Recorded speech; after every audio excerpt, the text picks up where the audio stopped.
Ẹ káàbọ̀ sí ilé-iṣẹ́ wa, mo kí yín o, ẹ̀yin ìyá mi, bàbá mi nílé lóko lọ́nà lẹ́yìn odi pé ẹ káalẹ́, ẹ káàárọ̀, ẹ káàsán, etí tẹ́ fi ń gbọ́ wa ò ní di o. Bákan náà ojú tẹ́ ti fi ń rí wa kò ní fọ́ láṣẹ Èdùà, ẹ ò ní ròún gbé sọnù bí ò ṣe bí ọmọ. Gbogbo ìwọ tó o bá mọ̀ jẹ́ kí n wá gbé e débẹ̀. Ṣé ẹ mọ̀ pé tí kì bá nídìí iṣẹ́ kò kì í dédé ṣẹ́? Ẹ wá gbọ́ o, àṣé ó nídìí, àṣé ó ní reason, àṣé ó ní nǹkan kan tí ó fà á. Yorùbá tó ní tálágbẹ̀dẹ bá lurin lójú kan, ó ní àmì tó fẹ́ mú jáde. Ẹ wá wo àmì tí Sultan Sokoto fẹ́ mú jáde o àti àwọn northern leaders. Ìdí tí wọ́n fẹ́ fi gba Yorùbá mọ́ wa lọ́wọ́. Bẹ́ẹ̀ ni o, tó fẹ́ fi gba ilẹ̀ Yorùbá mọ́ wa lọ́wọ́. Ẹ jáde kẹ́ wá wo kókó ìdí tí àwọn Sultan Sokoto àti àwọn northern leaders tó fi ń jẹ gàba nílẹ̀ Yorùbá. Ẹ wá gbọ́ kókó ìdí tó fi jẹ́ wípé àwọn Fúlàní sojú délẹ̀ Yorùbá tí wọ́n fi ń pa wọ́n nípakúpa. Gbogbo ọmọ Yorùbá aṣọ tiẹ̀ nídìí. Kò sí nǹkan méjì ju wípé àkọ́kọ́ náà ǹjẹ́ ti gbọ́ nípa Nigeria Gold kìíní ní Dubai, Nigeria Gold Market èyí tó ń bẹ ní ìlú Dubai. Ibẹ̀ ló máa ń kó gba àwọn raw gold lọ o.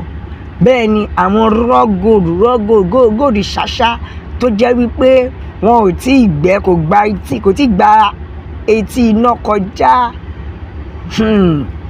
Nigeria Gold Market tó wà ní Dubai, ẹ jẹ́ kí n gbé yín débẹ̀. Ẹ kàn rí pé Sultan Sokoto ń yọ ẹnu sí ìpínlẹ̀ Ọ̀yọ́, pàápàá jùlọ ìpínlẹ̀ Ọ̀yọ́. Bẹ́ẹ̀ ni o, ìpínlẹ̀ Ọ̀yọ́ àti Ọ̀ṣun. Ẹ rí pé Sultan Sokoto àtàwọn wèrè ọmọ Fúlàní wọ́n ń ṣe yín débẹ̀. Ó nídìí tí wọ́n fi ń ṣe yín débẹ̀. Alágbẹ̀dẹ wọn tó ń lu orin lójú kan, ẹ wo góòdì ló fẹ́ mú jáde, kò mú nǹkan kan jáde, ó ti mọ ohun tó fẹ́ mú jáde, góòdì ló fẹ́ mú jáde. Ṣé mọ̀ pé tó bá ti ṣe máìnì tí wọ́n kó lọ sí ìlú bẹ̀, ẹ jẹ́ kí n jẹ́ kó yé yín. Yorùbá tó sọ pé kíní yìí kíní wa ó yàtọ̀ sí kíní mi.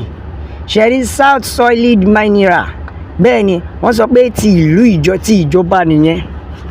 Ìyẹn South Solid Mineral ti ìjọba nìyẹn o. Ṣùgbọ́n Northern Solid Mineral ti Fúlàní ni. Ṣó ti yé bẹ́ẹ̀? Fáfá níbo tó bá mọ̀, wọ́n ní ti Fúlàní ni. Ọlọ́run ní jẹ́ kẹ́ni tó gọ̀, Ọlọ́run ní jẹ́ ọgbọ́n. Ara tó ń lò fún wa nìyẹn o. Bẹ́ẹ̀ ni ara tó ń lò fún wa nìyẹn. Mo mọ̀ pé ó jẹ́ kó o ti máa wò ó ṣeéṣe kó ti gba ọkàn ẹ kọjá pé ṣé wọ́n bí sórí mẹ́ja ni pẹ̀lú àwọn nọ́ọ̀tì àti àwọn northern sí. Wàá máa wò pé nílẹ̀ Yorùbá ó ní ibi pàtó, àwọn ibi pàtó ilẹ̀ Yorùbá tó jẹ́ pé wọ́n ṣà ń ṣe yín dé tó fẹ́ já. Tó jẹ́ pé wọ́n ń lù láti lè jẹ́ kí ó já mọ́ àwọn lọ́wọ́. Mo mọ̀ pé ẹ mọ̀ wò pé ṣé ilẹ̀ Yorùbá kan wà tó jẹ́ pé wọ́n ń jàdù táwọn fẹ́ gbà. Ẹ mọ̀ wò pé ṣé ilẹ̀ Yorùbá kan wà tó jẹ́ wípé àwọn Sultan Sokoto náà ń lé láti gbà.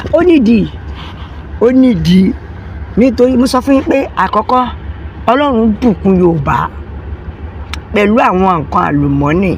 Tá bá ń sọ pé ẹ̀yà tí ó rí ojú rere lọ́dọ̀ Ọlọ́run jù Yorùbá ni.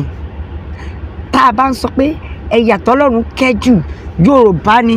Bẹ́ẹ̀ ni Yorùbá ni.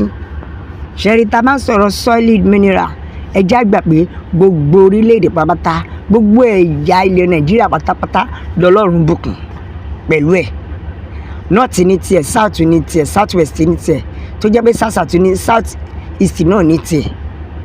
Tó jẹ́ pé Ọlọ́run bùkún orílẹ̀-èdè ẹ̀yà kankan, ṣùgbọ́n ẹ má jẹ́ tọ̀yìn, ó dúra wọn lọ. Nǹkan kì í ṣẹ̀ṣẹ̀ ràgó dúra wọn lọ. Tó jẹ́ pé gbogbo wa dẹ̀ mọ̀ pé ó pọ̀ dúra wọn lọ. Ṣé rí nǹkan tí àwọn North wọ́n sọ di nǹkan ti wá, wọ́n sọ pé àwọn làwọn ní. Ṣùgbọ́n ṣé wàá mọ̀ pé títí South tá à ń sọ yìí, wọ́n ní ti Nàìjíríà nìyẹn. Títí South, ìyẹn solid mineral ti South ti Nàìjíríà nìyẹn. Ṣùgbọ́n solid mineral ti àwọn àbókí, wọ́n ní títí northern nìyẹn. So tí ó túmọ̀ sí wípé àwọn lè jẹ àǹfààní ti Nàìjíríà, ṣùgbọ́n wọn ò lè jẹ́ kí Nàìjíríà jẹ àǹfààní nínú tiwọn. Ẹ jẹ́ kí n gbé yín débẹ̀ lẹ́kùnrẹ́rẹ́. Ǹjẹ́ o ti gbọ́ àsìdè hot ní ọjà lọ́wọ́lọ́wọ́ báyìí? Nigeria gold ó ti gba gbogbo Dubai kan. Bẹ́ẹ̀ ni o, torí ọ̀pọ̀lọpọ̀ èèyàn Dubai mo ti máa lọ ra gold. Gold Dubai ló dáa. Sórí Dubai tó bá débẹ̀ wá ṣàwárọ̀. Dey play.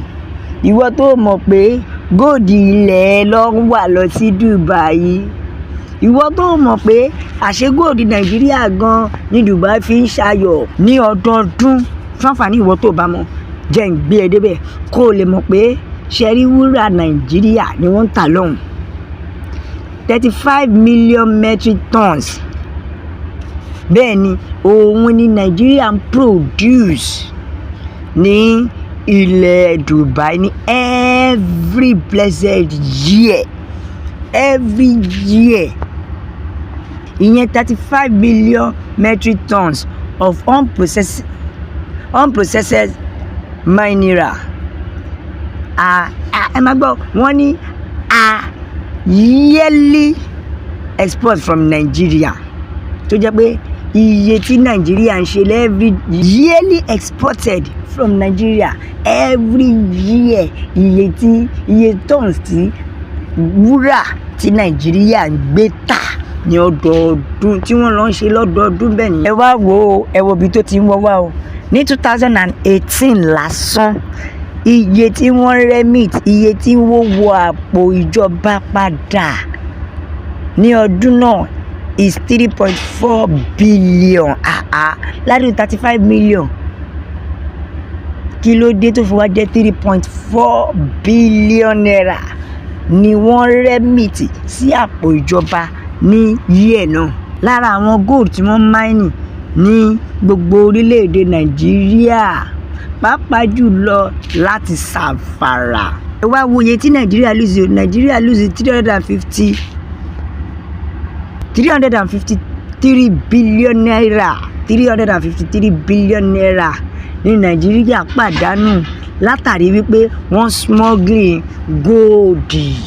Látàrí pé wọ́n smuggle gold lọ sí international market láàrin 2016 sí 2018, wọ́n ti pàdánù 353 billion naira. Ẹ wá sọ wípé kó má takú sílẹ̀ wa. Ìgbà tó ti mọ̀ wípé ilẹ̀ Yorùbá ó ní ohun àlùmọ́nì. Tẹ́lẹ̀ mọ̀ pé the more they pressurize ilẹ̀ Yorùbá, the more they receive their money. Ìdí táwọn wèrè Fúlàní fẹ́ fi gbalẹ̀ Yorùbá nìyẹn. Torí àwọn wúrà, àwọn ohun àlùmọ́nì tí ń bẹ kó lè jẹ́ tiwọn. Gbogbo ọmọ Yorùbá ẹja jí o. Ẹ má jẹ́ àsùn. Àsìkò ti tó ẹja gbórílẹ̀-èdè wa. Ẹ bá wa bó kó lọ fà. Ẹ like, ẹ share, ẹ subscribe, ẹ tẹ̀ sójú ẹ̀.